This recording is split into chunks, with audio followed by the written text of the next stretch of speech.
These days Yun Pyong Southeast, South Korean Foreign Minister is letting loose provocative vituperations over nuclear issue. Addressing a meeting of the ASEAN Policy Institute some days ago, he clamored that the world public would not permit someone's nuclear ambition any longer and presumptuously tried to allure the DPRK to leave a wrong road before it is too late.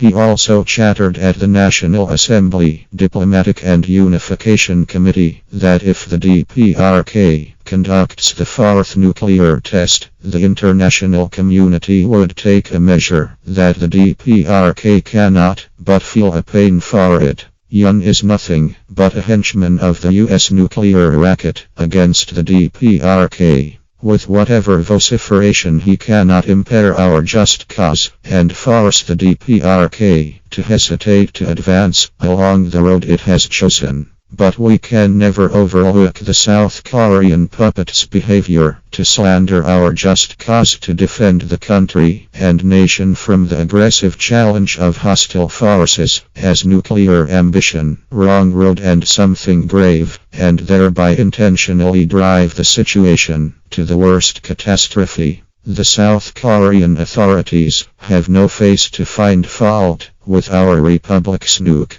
We want to ask, who pushes our republic to boost its self-defensive armed forces? Like all other countries of the world, the DPRK also has the legitimate right to take self-defensive measures for defending its sovereignty. Our army and people will never pardon all robbers who pounce upon us to deprive them of the right. Ridiculous is that the South Korean puppets are still believing that international sanctions and pressure can force our republic to step back. Yun and other South Korean puppets should clearly know our option is still strong faith and unchangeable will of all our service personnel and people. The DPRK will advance steadfastly without any derailment or concession along the road of Songun First Army that it opted for itself. However viciously traitor Yun slanders us over our nuclear issue, we regard it only as poor complaint of a wretched stooge. No desperation of the puppets can blemish our dignity and might and turn back the resolve of our army and people to achieve final victory in the showdown with the US. Cho Chol Sun.